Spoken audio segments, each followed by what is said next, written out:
नेपाल की डिमांड पर मोदी का बड़ा एक्शन। अब नेपाल से होगा चीन का सफाया।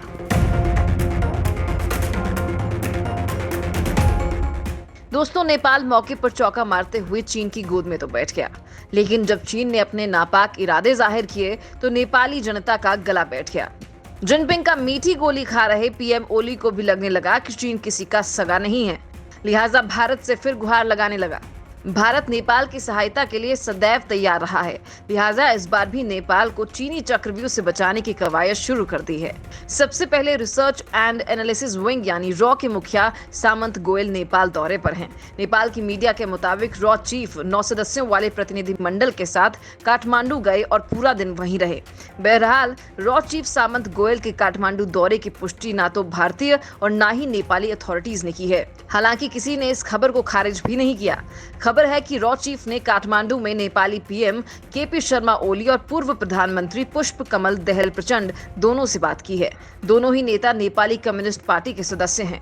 प्रचंड ने ओली के खिलाफ मोर्चा संभाल रखा है, लेकिन चीन अपने प्रयासों से दोनों के बीच का युद्ध टालने में अब तक सफल रहा है। नेपाल की myrepublica.com की एक रिपोर्ट में कहा गया है कि भारतीय खुफिया एजेंसी के प्रमुख की सरप्राइज विजिट भारतीय सेना प्रमुख एमएम नरवाने की नेपाल यात्रा के कुछ हफ्ते पहले हो रही है। नेपाल सेना मुख्यालय के अनुसार भारतीय सेना प्रमुख नवंबर में नेपाल का दौरा करेंगे। हालांकि सेना मुख्यालय ने अभी तक यात्रा के लिए सार्वजनिक तारीखों की जानकारी नहीं दी है। नेपाल ने इस साल मई महीने में अपने देश का संशोधित राजनीतिक और प्रशासनिक नक्शा जारी कर रणनीतिक रूप से महत्वपूर्ण इलाकों पर अपना दावा बताया था। नेपाल ने संशोधित नक्शे में भारत की सीमा से लगे रणनीतिक रूप से महत्वपूर्ण लिपुलेख, कालापानी, ओलंपिया उधारा इलाकों पर दावा किया है। इन सबके बीच रॉ चीफ का नेपाल दौरा काफी अहम माना जा रहा है। रॉ चीफ के नेपाल दौरे को लेकर नेपाली मीडिया की खबरों में कहा गया है कि अगले महीने Indian army chief general MM Naravane का नेपाल दौरा भी प्रस्तावित है। ऐसे में रॉ चीफ का ये दौरा काफी मायने रखता है। नेपाल चीनी कैंप में इतना गहरा न धंस जाए कि फिर उसका भारत की तरफ रुख मोड़ना असंभव सा होने लगे। इसके लिए जनरल नरवणे के दौरे से काफी उम्मीदें लगाई जा रही हैं। भारत और नेपाल के बीच पुराना सैन्य संबंध है। नेपाल ने कालापानी, लिम्पियाधुरा और लिपुलेख को अपने नक्शे में शामिल कर लिया। तब से दोनों देशों के संबंधों में थोड़ी दूरी जरूर महसूस की जा रही है। अगले महीने नेपाल दौरे पर रहेंगे आर्मी चीफ। भारत नेपाल के बीच चल रही कड़वड़ाहट के बीच रॉ चीफ का नेपाल दौरा अहम है। Army chief general Manoj Mukund Naravane भी अगले महीने नेपाल का दौरा करेंगे। उन्हें नेपाल सेना के मानद अध्यक्ष के पद से सम्मानित किया जाएगा। आर्मी चीफ का ये दौरा ऐसे वक्त में हो रहा है जब चीन और भारत के बीच तनाव अपने चरम पर है और चीन ने नेपाल की जमीन पर भी जबरन कब्जा कर रखा है, जिसका नेपाल में खुलकर विरोध हो रहा है। जानकारी के मुताबिक जनरल नरवणे नवंबर के पहले सप्ताह में नेपाल जाएंगे। उनका ये दौरा 3 दिन का होगा। इस दौरान वो नेपाल के प्रधानमंत्री केपी शर्मा ओली, रक्षा मंत्री और वहां के आर्मी चीफ से भी मुलाकात करेंगे। उन्हें वहां पर नेपाल सेना का मानद अध्यक्ष का दर्जा दिया जाएगा, जो बड़े ही सम्मान की बात है।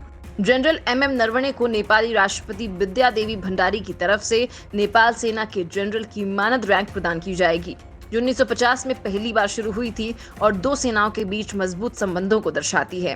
भारत नेपाल सेना प्रमुख को जनरल ऑफ इंडियन आर्मी का मानद पद भी प्रदान करता है।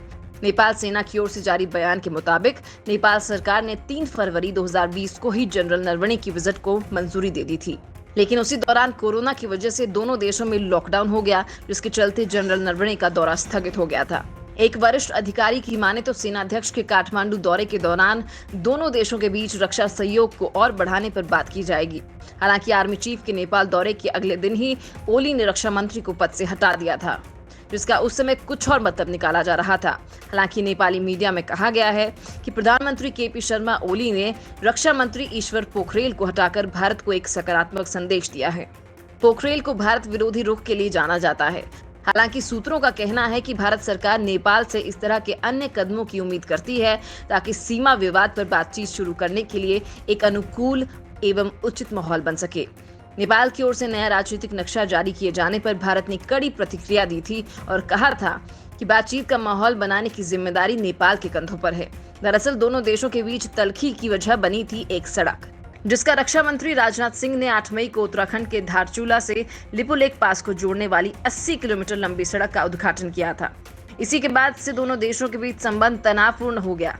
हालांकि अब इन बिगड़े संबंधों को सुधारने के लिए रॉ चीफ और आर्मी का दौरा हो रहा है।